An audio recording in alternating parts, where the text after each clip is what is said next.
السلام عليكم ورحمة الله وبركاته.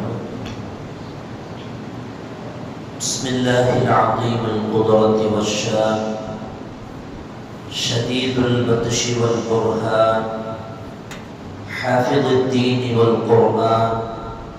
بسم الله ما شاء الله كان وما لم يشأ لم يكن، ولا حول ولا قوة إلا بالله العلي العظيم. الحمد لله رب العالمين، والعاقبة للمتقين، والصلاة والسلام على أشرف المرسلين وعلى آله وصحبه أجمعين. أما بعد، فقد قال الله تعالى في القرآن العظيم والفرقان المجيد: أعوذ بالله من الشيطان الرجيم، بسم الله الرحمن الرحيم. كلا إن الإنسان ليطغى أن رآه استغنى. صدق الله العلي العظيم. وقال نبينا وحبيبنا وسيدنا وقرة أعيننا وثمرة فؤادنا محمد رسول الله صلى الله عليه وسلم: من رأى منكم منكرا فليغيره بيده، فإن لم يستطع فلسانه، فإن لم يستطع فبقلبه، وذلك أضعف الإيمان. صدق النبي صلى الله عليه وسلم. எல்லாம் புகழும் புகழ்ச்சியும் ஏக இறைவனாகிய அல்லாஹ் ஒருவனுக்கே உரித்தாவுக. அவனின் சாந்தியும் சமாதானமும் ஈருலக வேந்தர் முஹம்மது ரசூலுல்லாஹ் ஸல்லல்லாஹு அலைஹி வஸல்லம் அவர்கள் மீதும், அவர்களின் நடிச்சுவடை அப்படியே அடிபெறலாமல் பின்பற்றிய உத்தம சத்திய ஸஹாபாக்கள், தாபிஈன்கள், தபஉ தாபிஈன்கள், நாதாக்கள், சுஹதாக்கள், அவுலியாக்கள், நம் பெற்றோர்கள், உஸ்தாதுமார்கள், மனைவி மக்கள், இங்கே அமர்ந்திருப்பவர்கள், இன்னும் வர இருப்பவர்கள், நம் ஊருவாசிகள், அயல்வாசிகள், உலக முஸ்லிம்கள் அனைவர்கள் மீதும் என்றென்றும் குறைவின்றி நிறைவாக நின்று நிலவட்டுமாக. விருதமான இந்த நாளில், அவனுக்கு பிடித்தமான இந்த இடத்தில் வல்லோன் அல்லாஹ் நம்மை ஒன்று கூட்டியதைப் போல, நாளை ஜன்னத்துல் ஃபிர்தௌஸ் என்னும் உயர்தரமான சுவனத்தில் கண்மணி முஹம்மது ரசூலுல்லாஹ் ஸல்லல்லாஹு அலைஹி வஸல்லம் அவர்களோடு நம்மையும் நம்மை சார்ந்த அத்துணை பேர்களையும் ஒன்று கூட்டி அருள் புரிவானாக. நோய்கள் அனைத்தையும் ஷிஃபாவாக்கி தந்தல் புரிவானாக. அன்பிற்கினிய அல்லாஹ்வின் நல்லடியார்களே, நாம் வாழும் 21ஆம் நூற்றாண்டு ஒரு காலத்தில் பாவங்கள் பாவங்களாக பார்க்கப்பட்டது. பாவமான செயல் செய்பவரை மக்கள் ஒரு பெரிய பாவி என்று சமூகத்தில் அடையாளம் காட்டப்பட்டது. ஆனால் இன்றைக்கு அந்த பாவமான செயலை ஒருவர் செய்யும் போது அதில் என்ன தவறு என நியாயம் பேசுகிற ஒரு காலத்தில், காலச்சூழலில் இந்த 21ஆம் நூற்றாண்டில் நாம் வாழ்ந்து வருகிறோம். உதாரணமாக சொல்வதாக இருந்தால், ஒரு அந்நிய பெண், ஒரு அந்நிய ஆண் இருவர்களும் வாகனத்தில் ஒன்றாக பயணிக்கவோ, அல்லது இருவர்களும் ஒரு இடத்தில் ஒன்றாக கொஞ்சி குலாவிக் கொண்டிருப்பதை பார்த்தாலோ, அது ஒரு தவறு என்று சுட்டிக்காட்டப்பட்டால் உடனே சொல்லப்படுவது, அவர்கள் இருவர்களும் ஒரே கல்லூரியில் ஒன்றாக பயில்பவர்கள், அல்லது அவர்கள் இருவர்களும் ஒரே நிறுவனத்தில் ஒன்றாக பணிபுரிபவர்கள், அல்லது அந்த இருவர்களுக்கும் திருமணம் நிச்சயமனம் நடந்து முடித்து விட்டது, எனவே தான் அவர்கள் ஒன்றாக வாகனத்தில், இருசக்கர வாகனத்தில் பயணிக்கிறார்கள் என்று அர்த்தமில்லாத வார்த்தைகளை சொல்லி ஹராமிற்கு வரு சேர்க்கிற ஒரு காலத்தில் தான் நாம் வாழுகிறோம். இதுவெல்லாம் பட்டணங்களில் சிற்றிகளில் நடப்பது போய் முஸ்லிம்கள் நிறைந்து வாழுகிற ஊர்களில் கூட இது சர்வ சாதாரணமாகிவிட்டது என்பதுதான் மிகப்பெரிய வேதனைக்குரிய செயல். இந்த பாவச் செயல் செய்பவர்களுக்கு தெரியும், இந்த பாவ செயலை செய்பவர்களுக்கு முட்டு கொடுப்பவர்களுக்கு தெரியும் இது மிகப்பெரிய பாவம். இதற்காக வேண்டி நாளை மறுமையில் நாம் கடுமையாக தண்டிக்கப்படுவோம் என்பதெல்லாம் தெரியும். இருந்தும் உலகத்தினுடைய அந்த ஃபேஷனுக்கு இரையாக்கப்பட்ட மனித சமூகம் அல்லாஹ்வுடைய அந்த கலாமிற்கும் சொற்களுக்கும் மாற்றமாக வாழ்வதில் அவர்களை அந்த ஆசாபாசங்கள், உலகத்தினுடைய அந்த இன்பங்கள் அவர்களுடைய மூளைக்கும் அவர்களுடைய கண்களுக்கும் திரையிட்டு விட்டது என்பதுதான் உண்மையில் நாம் புரிய வேண்டிய செய்தி. இன்னும் அதிகமாக சொல்வதாக இருந்தால், பணபலத்தோடும் நல்ல ஆரோக்கிய திமிரோடும் இருக்கிற மனிதன் அந்த நேரத்தில் அல்லாஹு எதுவெல்லாம் ஹராமாக்கினானோ அதுவெல்லாம் ஹலால் என்று வாதித்தவன் அதே பணபலமும் அதே ஆரோக்கிய பலமும் குன்றி போய் ஒரு இடத்தில் ஓரமாக இருக்கிற நேரத்தில் அவன் பேசும் வார்த்தை, யாராவது ஒருவர் இதை போல தவறு செய்திருந்தால், செய்வதை பார்க்க நேர்ந்தால், இது பெரிய ஹராம் அல்லவா, அல்லாஹ் பாதுகாக்க வேண்டும் என்கிற இறையச்சத்தின் உச்சத்தில் பேசுவான் மனிதன். அவனுக்கு ஆரோக்கியம் இருக்கிற போதும் பணபலம் இருக்கிற போதும் அதே ஹராமை ஆதரித்தவன் அந்த பணபலமும் ஆரோக்கியமும் குந்தி போகிற போது அது ஹராம் என்று அதே நாவிலிருந்து வருகிறது என்றால், அருமையானவர்களே, மார்க்கம் அன்றைக்கு ஹராம் என்று சொன்னதுதான் இன்றைக்கும் ஹராம், என்றைக்கும் ஹராம், கியாமத் வரையிலேயும் ஹராம். அது ஹலால் ஹராம் என்று திரித்து பேசுவதெல்லாம் மனித சமுதாயம் என்பதை முதலில் புரிந்து கொள்ள வேண்டும். குர்ஆன் சொல்லும், கல்லா, காரியம் அப்படி இல்லை, இன்னல் இன்சான லயத்வா, மனிதன் வரம்பு மீறுபவராகவே இருக்கிறான். இன்னல் இன்சான், நிச்சயமாக மனிதன், லயத்வா, வரம்பு மீறுபவன். எதன் காரணமாக தெரியுமா? அர்ரஆஹு ஸ்தக்னா, அவன் தன்னை செல்வந்தனாக காணும் காரணத்தினால். என்னிடத்தில் பணம் இருக்கிறது, என்னிடத்தில் ஆரோக்கியம் இருக்கிறது, நான் யாருக்கு அடிபணிந்து போக வேண்டும் என்கிற அந்த பணம் மிடுக்கினால் அர்ரஆஹு ஸ்தக்னா, தன்னை அவன் பண செல்வந்தனாக பார்ப்பதினால் அவன் வரம்பு மீறி செயல்படுகிறான். இதனிடத்தில் அல்லாஹ் பேசுவான், வைதா மஸ்ஸல் இன்சானு துர்ருன் தஆ ரப்பஹு, மனிதனுக்கு சோதனை வருகிற போது அந்த சோதனையிலிருந்து மீண்டு வருவதற்காக வேண்டி ரப்பை நோக்கி கை உயர்த்தும் மனிதன், சும்ம இதா ஹப்பலஹு நிஅமத்தம் மின்ஹு, அதே நிஅமத் அவனுக்கு திரும்ப வந்து விட்டால், நஸ்யமா கான யதுஉ இலைஹி மின் கப்ல், எந்த ஆரோக்கியத்திற்காக வேண்டி ரப்பிடத்தில் கை உயர்த்தினானோ அந்த ரப்பை மறந்துவிட்டு திரும்பவும் அவன் திமிராக நடக்க துவங்குவான். குர்ஆன் ஒரு மனிதனுடைய வாழ்க்கையை அப்படியே தத்துவமாக எடுத்து படம் பிடித்து காமிக்கிறது என்றால், அருமையானவர்களே, பாவமான செயல் எந்த நூற்றாண்டிலும் பாவம் தான். அது கிமு ஆனாலும் சரி, கிபி ஆனாலும் சரி, கியாமத் வரை ஆனாலும் சரிதான், பாவம் பாவம் தான். அந்த பாவத்தை மனிதன் தான் திரித்து அவனுக்கு சாதகமாக ஹராமை ஹலாலாகவும் ஹலாலை ஹராமாகவும் ஆக்குவதெல்லாம் மனிதனுடைய செயல்பாடு என்பதை நாம் புரிந்து கொள்ள வேண்டும். ஒரு அந்நிய ஆணும் பெண்ணும் எந்த தர்மத்திலும் எந்த சூழலிலும் ஒரே வாகனத்தில் சேர்ந்து போவதற்கு மார்க்கம் அனுமதிக்கவில்லை. ஒரு நிறுவனத்தில் பயணிப்பவராகலாம், ஒரே கல்லூரியில் பயில்பவர்களாகலாம், அல்லது திருமணம் நிச்சயிக்கப்பட்டவர்களாக இருக்கலாம், அடுத்த ஒரு மணி நேரத்தில் திருமணம் நடப்பவர்களாகவும் இருக்கலாம். ஹராம் ஹராம் தாவை, என்றைக்கும் ஹராம் ஹலால் ஆகாது.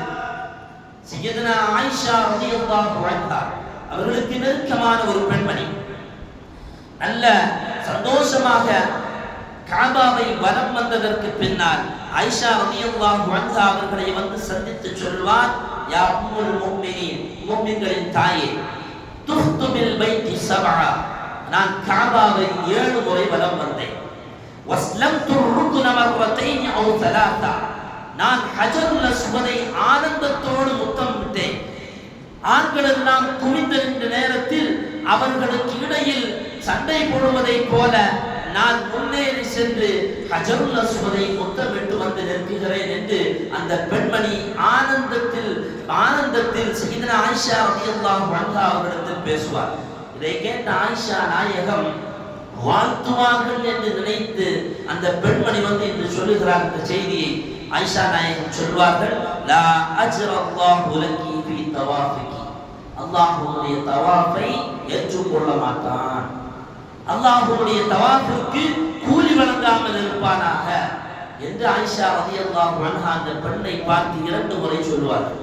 அந்த பெண் அப்படியே அதிர்ந்து போய் நிற்கிறார். உலகத்திலேயே உயர்ந்த அமலான, உலகத்திலேயே மிகப்பெரிய அமலாக பார்க்கப்படுகிற தவாஃபை செய்து முடித்து வந்திருக்கிறோம், அன்னை ஆயிஷா ரலியல்லாஹு அன்ஹா இப்படி சொல்வார்கள் என்று அந்த பெண் எதிர்பார்க்கவில்லை. ஆயிஷா நாயகம் அந்த பெண்ணை பார்த்து சொல்லுவார், எப்போது உனக்கு இஸ்லாம் ஹலால் ஆக்கியது அந்நிய ஆண்களுக்கு இடையிலோடு அவர்கள் உடலோடு உரசிக்கொண்டு ஒரு ஹலாலான விஷயத்தை செய்வதற்கு உனக்கு மாற்றம் எப்போது அனுமதி தந்தது? அவன் செய்த காரியமோ ஒரு ஹஜ்ஜிக்கு தவாஃப் செய்த காரியம். ஆனால் ஆயிஷா நாயகம் பிடித்ததோ அந்நிய ஆணுக்கு இடையில் உரசி செல்வதற்கு உனக்கு மாற்றம் எப்போது அனுமதி தந்தது? ஒரு ஹலாலான விஷயத்தை செய்கிற போது கூட இந்த ஹராம் இருக்குமையானால் இதை செய்வதற்கு மாற்றம் தடுத்திருக்கிறது.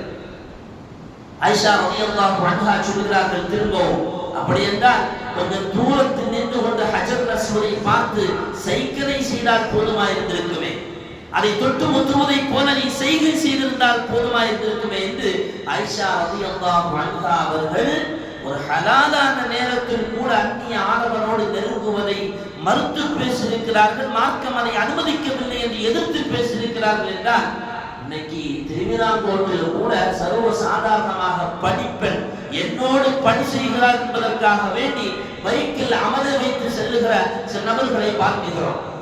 சுட்டி காட்ட வேண்டிய கடமை நமக்கு உண்டு. அருமையான சகோதரர்களை, இதை பார்த்தால் தடுக்க வேண்டும். சகோதரர்களை, ஹராம் எந்த காலத்திலும் ஹராம் தான், ஹலால் எந்த காலத்திலும் ஹலால் தான். இதே தமிழகத்தில் ஒரு மாவட்டத்தில் முஸ்லிம்கள் பெரும்பாரியாக வாழ்கிற ஒரு ஊரில் இஸ்லாமிய கலாச்சாரத்தின்படி நாங்கள் படம் பிடிக்கிறோம் என்று சொல்லி சமீபத்தில் ஒரு படத்தை வெளியிட்டிருக்கிறார். நான் அந்த படம் பார்க்கவில்லை, விமர்சனத்தை படித்தேன். பணம் எடுத்திருக்கிறார்கள். அந்த ஊர் சார்ந்த இஸ்லாமிய பெருமக்களை அதற்கு பணம் செலவழித்திருக்கிறார்கள். அந்த ஊர் சார்ந்த மக்களில் பல சிலர்கள் அந்த படத்தில் நடித்தும் இருக்கிறார்கள். அந்த ஊரில் இருக்கக்கூடிய முக்கியமான ஒரு மஸ்ஜிதில் வைத்து ஒரு படப்பிடிப்பு காட்சி எடுத்திருக்கிறார்கள். பள்ளிவாசலுடைய இமாம் அந்த ஒரு மையத்தை முன்னால் வைத்து ஜனாசா தொழுகை நடத்துவதை போல. யார் கொடுத்த அனுமதி? எங்கிருந்து வந்தது அனுமதி? கலை என்றும் கதை என்றும் கற்பனை என்றும் இஸ்லாமுக்கு அப்பாற்பட்ட அப்படி ஒரு கலை ஒன்று மார்க்கத்தில் இல்லை. நாங்கள் கலையை விரும்புகிறோம், நாங்கள் கதையை விரும்புகிறோம். இஸ்லாத்துடைய பாரம்பரியத்தை எடுத்து சொல்ல வந்திருக்கிறோம். இஸ்லாமிய மக்கள் மத்தியிலே அவர்கள் வாழ்ந்த ஊர்களில் இருக்கக்கூடிய மொழி வழக்கை மக்கள் மத்தியில் எடுத்து பெருமையாக போதிப்பதற்காக வேண்டி வந்திருக்கிறோம். எல்லாம் நரகம்தான். எதுவுமே சொர்க்கத்திற்கு சார்ந்த செயல் அல்லவே. அத்தனையும் ஹராம் தான். கலையாகட்டும், கற்பனையாகட்டும், கதையாகட்டும், எதுவாக இருந்தாலும் சரிதான். மார்க்கம் அனுமதிக்காத, மார்க்கத்திற்கு அப்பாற்பட்ட ஒரு செயல் நடக்குமே ஆனால் அது ஹராம், ஹராமுதான். அது எவ்வளவு பெரிய ஆன்மீக ஆசான் செய்தாலும் சரி, எவ்வளவு பெரிய அல்லாமா முல்லாக்காரி செய்தாலும் சரி, எவ்வளவு பெரிய ஹதீஸ்களை வல்லுநர் செய்தாலும் சரி, ஹராம் ஹராமுதான். ஹராமிற்கு அப்படி ஒன்றும் அவர் நபி என்பதனால் ஹராம் அவருக்கு ஹலால் என்றும், அவர் இறைநேசர் என்பதனால் அவருக்கு ஹராமும் ஹலால் என்றும் மார்க்கத்தில் எங்கேயும் அப்படி பேசப்படவில்லை. இன்றைக்கு அதை, அந்த ஹராமை, அந்த திரைப்படத்தை இன்றைக்கு தங்களை தஅவா பணியில் இருக்கிறோம் என்று பேசித் தருகிற சில தாயிகள் கூட பேஸ்புக்கிலும் அது போன்ற சமூக வலைதளங்களில் சிலவர்கள் அதை ஆதரித்து பார்க்க வேண்டிய படம், இந்த சொர்க்கத்துக்கு சீட்டு கொடுத்தாரு, அதை பார்க்க வேண்டிய படம். எப்படி? நான் பட்டம் பெற்று இதுவரையிலையும் சமூகத்தில் மார்க்கத்திற்காக வேண்டி செய்த பணிவிடையில் ஒட்டுமொத்த ரூபத்தையும் ஒரு 3 மணி நேரத்தில் இந்த சமூக மக்கள் இப்படி திரைக்கதையில் கொண்டு வந்திருப்பது ஆச்சரியத்திற்குரியது. சமூகம் பார்க்க வேண்டிய படம். ஒரு ஹராமை ஹலாலாக்குகிற சமூகம், ஒரு ஹராமை ஹலாலாக்குகிற காலத்தில் வாழுகிறோம். அருமையானவர்களே, சையதுனா உமர் பின் அப்துல் அஸீஸ் ரலியல்லாஹு அன்ஹு மிகப்பெரிய மார்க்கறிஞர், கலீஃபாவாக திகழ்ந்தவர்கள். அப்பாசியா என்று சொல்லப்படுகிற மோசமான ஆட்சி காலத்திற்கு பின்னால் அழகிய ஆட்சியை சமூகத்தில் தந்த சையதுனா உமர் இப்னு அப்துல் அஸீஸ் ரலியல்லாஹு அன்ஹு அவர்கள் எங்கோ மக்கள் இஸ்லாமியர்கள் மது அருந்துகிறார்கள் தகவல் கிடைத்த போது அவர்களை அழைத்து வருவதற்காக சொன்னார். இந்த மது அருந்திய மக்கள் அழைத்து வரப்பட்டார்கள். ஃபகீல லஹு இன்ன ஃபீஹிம் ரஜுலன் ஸாயிமா, அந்த மது அருந்துகிற கூட்டத்தில் ஒரு நோம்பாளியும் இருக்கிறார் என்று உமர் இப்னு அப்துல் அஸீஸ் ரலியல்லாஹு அன்ஹு அவர்களுக்கு பதில் சொல்லப்பட்டது. ஒரு பூவோடு நாரோடு சேர்ந்து பூ இருக்கிற மாதிரி மது அருந்துகிற கூட்டத்தில் ஒரு நோம்பாளியும் இருக்கிறார் என்று தகவல் சொல்லப்பட்டது. சையதுனா உமர் இப்னு அப்துல் அஸீஸ் ரலியல்லாஹு சொன்னார்கள், முதல் தண்டனை அந்த நோம்பாளியிலிருந்து தொடங்குங்கன்னாங்க. எங்கிருந்து தொடங்க? இப்தஉ பிஹி, நீங்கள் செய்கிற தண்டனையை கொடுக்குகிற தண்டனை அந்த கூட்டத்தில் இருக்கக்கூடிய மது அருந்தாத நோம்பாளியிடம் வந்து தொடங்குங்கள். என்ன காரணம் தெரியுமா? அமா சமிஅத்துல்லாஹ யகூல், ரப்பு சொல்வதை அவர்கள் நீங்கள் கேட்கவில்லையா? வகத் நஸல அலைக்கும் ஃபில் கிதாப் அன் இதா சமிஅத்தும் ஆயாத்தில்லாஹ், அல்லாஹ்வுடைய ஆயத்துகளை குர்ஆனை மறுப்பவர்களும் அதை பரிகசிப்பவர்களும் இருக்கிற போது அதை செவிசாய்த்து கேட்டுக்கொண்டு அமைதியாக இருப்பவர்கள் அவர்கள் தண்டனைக்குரியவர்கள். அவர்கள் அந்த கூட்டத்தில் இருக்க வேண்டாம். அந்த பரிகசிக்கக்கூடிய மக்கள், குர்ஆனை மறுக்கக்கூடிய மக்கள் திருந்தும் வரையிலையும் அந்த கூட்டத்தில் நீங்கள் இருக்க வேண்டாம். அவர்கள் நரகவாசிகள் அதிலிருந்து திரும்பி வரை நீங்கள் சேர வேண்டாம் என்றார்களே. அப்படி இருக்கும்போது ஹராம் செய்பவர்களுடைய கூட்டத்தில் ஒரு நோம்பாளிக்கு என்ன வேலை? அந்த நோம்பாளி அதில் மௌனமாக இருந்திருந்தால் அது மிகப்பெரிய குற்றமும் கூட. ஒரு பாவத்தை செய்கிறதை விட அந்த பாவத்தை செய்பவனை ஊக்குவிப்பதும், அந்த பாவத்தை செய்பவனை பார்த்து அதை மன அளவிலான அதை வெறுக்கிற அந்த வெளிப்பாட்டை காட்டாமல் இருப்பது என்பது மிகப்பெரிய பாவமான விஷயம். பனு இஸ்ரவேலர்கள் ஏன் அழிக்கப்பட்டாங்க? கானூனா யதனாஹவுன அன் முன்கர், பாவம் செய்பவர்களை பார்த்து பேசாம இருந்தாங்க, விளக்காம. ஃபஅலூஹு, அதோடு சேர்ந்து பாவம் செய்தார்கள். அப்படி செய்ய போய் தான் அந்த பனு இஸ்ரவேலர்கள் கூட்டம் அழிக்கப்பட்டது என்கிறது குர்ஆன். சையதுனா முஹம்மது ரசூலுல்லாஹி ஸல்லல்லாஹு அலைஹி வஸல்லம் அவருடைய ஒரு பிரபல்யமான ஹதீஸை பார்க்க முடியும். மன் ரஆ மின்கும் முன்கர், உங்களை யாராவது ஒரு பாவம் செய்தால் அதை நீங்கள் தடுக்க வேண்டும். ஃபல்யுகய்யிருஹு பியதிஹி, அதை கரத்தால் நீங்கள் தடுக்க வேண்டும். ஃபஇல்லம் யஸ்தத்தி, அப்படி கரத்தால் தடுக்க முடியவில்லையானால் ஃபபிலிசானிஹி, நாவை கொண்டு தடுக்க வேண்டும். ஃபஇல்லம் யஸ்தத்தி, ஒருவேளை அப்படி நாவாலும் தடுக்க முடியவில்லை என்று சொன்னால் ஃபபிகல்பிஹி, உள்ளத்தை கொண்டு வெறுத்து ஒதுங்க வேண்டும். இதுதான் ஈமானுடைய ஆக பலகீனம் என்றார்கள் முஹம்மது ரசூலுல்லாஹி ஸல்லல்லாஹு அலைஹி வஸல்லம். ஆனால் இன்றைக்கு ஹராமுகளை ஆதரித்து சமூகத்தில் தங்களை தாயிகள் என்று காட்டுபவர்கள் கூட இது போன்று ரங்கத்தில் வருவார்களே. ஆனால் இந்த சமூகத்தில் அப்பாவி ஜனங்களாக மார்க்கத்தை பற்றிய அதிக ஞானம் இல்லாத மக்கள் அதை ஆதரிக்காமல் வேற என்ன செய்வார்? பாவம் பாவம் தான். பாவமான காரியத்தை பாவம் என்று மக்கள் மத்தியில் அப்பட்டமாக எடுத்து உழைப்பது ஈமானுடைய உச்சபட்சம் என்பதை புரிந்து கொள்ள வேண்டும். எந்த காலத்திலும் ஹராமை ஆதரிப்பது என்பது அது ஒருபோதும் காலம் அனுமதிக்காது. அது படித்த அறிஞர்கள் மீது மிகப்பெரிய பாக்கியத்தையும் கூட ஹராமை எடுத்து சொல்வது, அநியாயத்தை தட்டி கேட்பது. அல்லாமா சுஃபியான் ஸௌரி ரஹ்மத்துல்லாஹி அலைஹி அவர்கள் இதே அப்பாசியா மன்னர்கள் வாழ்ந்த காலத்தில் வாழ்ந்தவர்கள் தான். 2ஆம் நூற்றாண்டில் வாழ்ந்த மாமேதைகள் இவர்கள் எல்லாம். சையதுனா சுஃபியான் ஸௌரி ரஹ்மத்துல்லாஹி அலைஹி அவர்கள் ஹஜ்ஜிக்கு சென்றிருந்த போது அங்கே திடீரென்று கல்லெறியக்கூடிய அந்த மினா பகுதியிலே மக்கள் எல்லாம் காவலர்களால் கம்பு வைத்து அடிக்கப்பட்டு வழிவிடம் சொல்லப்படுகிறது. கூடியிருக்கக்கூடிய மக்களுக்கு கல்லால கம்பால அடித்து வழிவிடுங்கன்னு சொல்லி அங்க வழி ஏற்பாடு செய்யப்பட்டிருக்கு. சையதுனா சுஃபியான் ஸௌரி ரஹ்மத்துல்லாஹி அலைஹி அவர்கள் இதை பார்த்துக்கிட்டே இருக்கிறாங்க. யாருக்காக வேண்டி இந்த பாதுகாவலர்கள் இப்படி செய்யறாங்க? திடீர்னு பார்த்தா அன்னைக்கு இருந்த மன்னர் மஹ்தி கடந்து வருவார். நம்ம மஹ்தி அலைஹிஸ்ஸலாம் இல்ல, அன்னைக்கு இருந்த அப்பாசியா மன்னர்கள் ஒருத்தரான மஹ்தி என்ன செய்யறாரு? கடந்து உள்ள வர்றார். சையதுனா சுஃபியான் ஸௌரி ரஹ்மத்துல்லாஹி அலைஹி அவர்கள் இதை கவனிச்சு பார்த்துக்கிட்டே இருக்கிறாங்க. உள்ள போய் கல்லெல்லாம் எரிஞ்சு முடிச்ச உடனே சுஃபியான் ஸௌரி ரஹ்மத்துல்லாஹ் பெரிய ஆலிம், மாமேதை, மார்க்க அறிஞர், பக்கத்துல போனாங்க. பக்கத்துல போய் கேட்டாங்க, நீங்க இந்த மாதிரி நீங்க கல்லெறிகிறதுக்காக வேண்டி மக்களை எல்லாம் அடிச்சு ஒதுக்கி பிள்ளைகளும் பெரியவர்கள் இருக்கக்கூடிய இந்த சபையை ஒதுக்கி இந்த மாதிரி வந்து கல்லெறிகிறீங்களே, இதுக்கு ஸல்லல்லாஹு அலைஹி வஸல்லம் உங்கள்கிட்ட என்ன வழிமுறை உங்களுக்கு இருக்கு? பெருமானார் ஸல்லல்லாஹு அலைஹி வஸல்லம் அவர்கள் இப்படி ஏதாவது செய்து கல்லறையை முன்னால் வந்தார்களா? பெருமானார் அவர்கள் இப்படி மக்களுக்கு அநியாயம் செய்தார்களா என்று கேட்டபோது சுஃபியான் ரஹ்மத்துல்லாஹி யாருன்னே அந்த மன்னனுக்கு தெரியல. இப்ப கேள்வி கேட்டாரு, இவர் யார் அப்படி? அப்புறம் அவருக்கு சொல்லப்பட்டது, இவர் தான் இங்க இருக்கக்கூடிய மிகப்பெரிய மார்க்கறிஞர் அல்லாமா சுஃபியான் ஸௌரி. அப்ப இந்த மன்னர் திரும்ப கேட்கிறாரு, எங்க வாப்பா மன்சூர் இருந்திருந்தா இந்த மாதிரி கேள்வி கேட்டிருப்பியா? உனக்கு அந்த மாதிரி தைரியம் வந்திருக்குமா? திரும்ப சுஃபியான் ரஹ்மத்துல்லாஹி அலைஹி சொன்னாங்க, உங்க வாப்பா என்னப்பா வாப்பா, உங்க வாப்பாவுடைய கடைசி நேரம் எப்படி இருந்தது என்று உனக்கு ஞாபகம் இருந்திருந்தால் எந்த நீ இப்படி கேள்வி கேட்டிருப்பியான்னு கேட்டாங்க.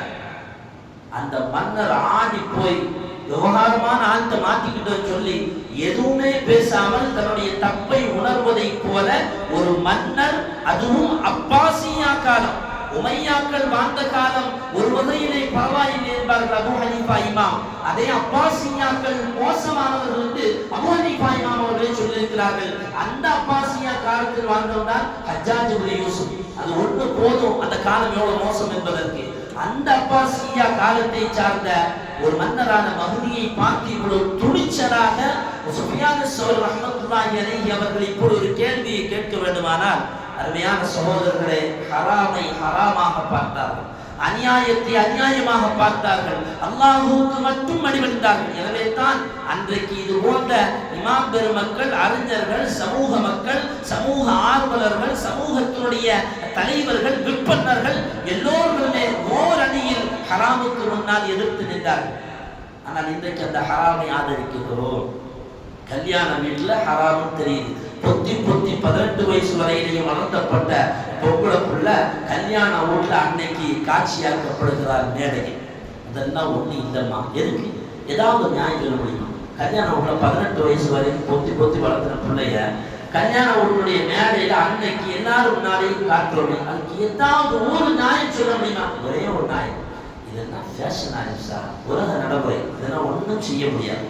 இதுக்கெல்லாம் நம்ம பேசியாச்சுன்னா குடும்பங்கள்ல இருந்து எதிர்ப்பு வரும். சமீபத்தில் ஒரு பிள்ளை, ஒரு ஆலிமா பிள்ளை ஃபோன் பண்ணி, எனக்கு இப்படி ஒரு நிலைமை ஏற்பட்டா நான் என்ன செய்ய, அதுக்கு முன்பாக என்னுடைய தாய் தந்தையர்களுக்கு இதை சொல்லி புரிய வைக்க வேண்டும். ஆலிமா பிள்ளை கேட்குது, என்ன செய்யறது? உங்க தாய் தந்தையர்களுக்கு குடும்பத்திற்கு இதை பற்றி சொல்லி புரிய வைக்க வேண்டும். அருமையானவர்களே, அப்ப எந்த காலத்திலும் ஹராம் ஹராமு தான். பெருமானார் ஸல்லல்லாஹு அலைஹி வஸல்லம் ஒரு ஹதீஸ் அதற்கு சான்றாக இருக்கும். லயகூனன்ன மின் உம்மதி அக்வாம், என்னுடைய உம்மத்திலிருந்து ஒரு கூட்டம் பின்னால் வருவார்கள். வருபவர்கள் யஸ்தஹில்லூனல் ஹிரா, அவர்கள் ஹராமை ஹலாலாக்குவார்கள், மதுவை ஹராமான மதுவை ஹலால் என்று வாதிடுவார்கள். பட்டறிவது ஹராம், ஆனால் அதை ஹலாலாக்குவார்கள். மது அருந்துவது ஹராம், ஆனால் அதை ஹலாலாக்குவார்கள்.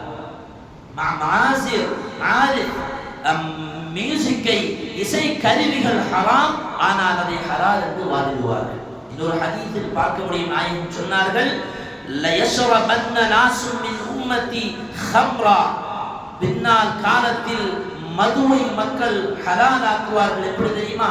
அதற்கு இன்னொரு பெயரை வச்சிருப்பாங்க.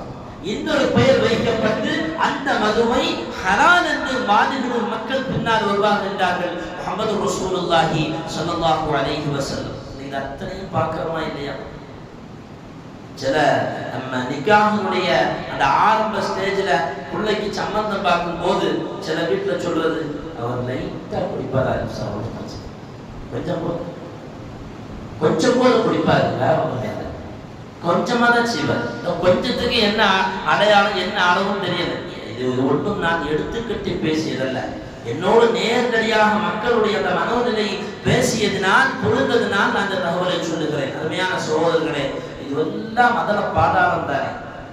கொஞ்ச நேரம் தண்ணியை நல்ல சூடாக்கி பெட்ஷீட்டை போத்திட்டு அந்த ஆவி பிடிக்கும் போது வரும்பாரு ஒரு சூடு, அந்த நேரத்துல நரகம் வரணும், அந்த நேரத்துல நரகம் ஞாபகத்துக்கு வரும். அப்ப மனுஷன் நினைப்பான், என்ன வாழ்க்கை இது, எதுக்காக வேண்டி போட்டி, எதுக்காக வேண்டி பொறாமை, எதுக்காக வேண்டி ஹராம், எதற்காக வேண்டி இந்த ஆடம்பர வாழ்க்கை. பெட்ஷீட் எடுத்தா எல்லாம் பறந்துடும், ஆவியோட சேர்ந்து எல்லாமே பறந்துடும். அருமையான சகோதரர்களே, எந்த காலத்திலும் ஹலால் ஹலால் தான், ஹராம் ஹராமு தான். அதை மக்கள் புரிந்து வாழ வேண்டும். எந்த கட்டத்திலும் கலை தேவை, கலை தேவை, தேவைக்கு தேவை. அதே நேரத்தில் கலை, நான் தமிழை மிகவும் நேசிக்கிறேன், நான் தான் தமிழை நேசிக்கிறேன். எல்லாரும் தான் தமிழை நேசிக்கிறோம். தமிழை நேசிக்காதவர் யார் உண்டு? நாவலன்பா அவர்கள் சொல்லுவதை போல இஸ்லாம் என்னுடைய வழிபாடு, தமிழ் என்னுடைய மொழிபாடு.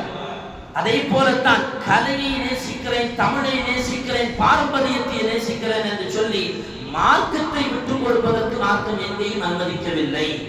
நாங்கள் மொழி வழக்கை பிரச்சாரம் செய்கிறோம். எங்களுடைய ஊருடைய கலாச்சாரம் யாரு கேட்டா ஊருடைய கலாச்சாரத்தை, அதற்கு ஏன் மார்க்கத்தை திரித்து பேச வேண்டும்? அதற்கு ஏன் ஹராமை ஹலாலாக்கி நீங்கள் திரையில் கொண்டு வர வேண்டும்? அல்ல அதற்காக வேண்டியதற்கு வக்காலத்து வாங்கி இது போன்ற தாயிகள் என்று தங்களை சமூகத்தில் பேசிக் கொள்ளக்கூடிய மக்கள் பிரச்சாரம் செய்ய வேண்டும். இதுவெல்லாம் பின்னால் வருகிற ஒரு சமூகத்தை அதவ பாதாளத்திற்கு சொர்க்கம் சொர்க்கம் என்று வாழுகிறார், அல்லாஹ் அல்லாஹ் என்று வாழக்கூடிய மக்களை கூட இன்னைக்கு நரகத்திற்கு இழுத்து செல்வதற்கான வழி அல்லவா இது போன்ற தவறான செயல்கள்.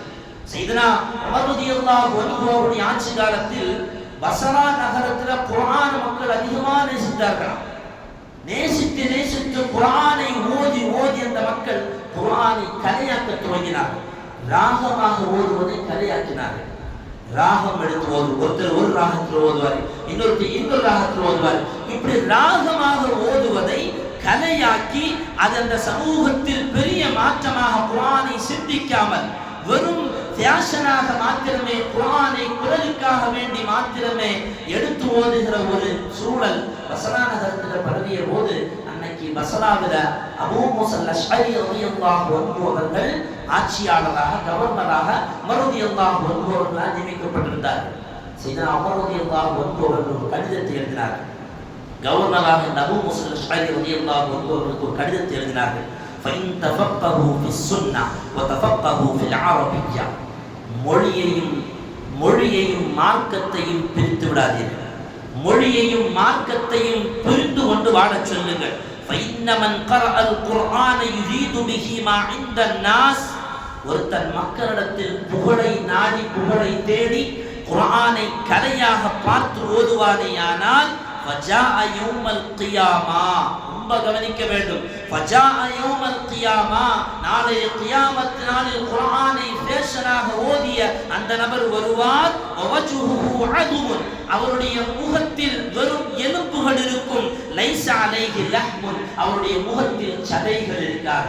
நம் பாஷையில் சொல்வதாக இருந்தால் முகம் மாத்திரமே எலும்பு கூடாக அவன் எழுப்பப்பட்டு வந்து அல்லாஹ்வுக்கு முன்னால் நிறுத்தப்படுவான் என்றார்கள் சையதுனா உமர் ரலியல்லாஹு அன்ஹு. எதற்காக வேண்டி? குர்ஆனை கலையாக ஓத துவங்கினார்.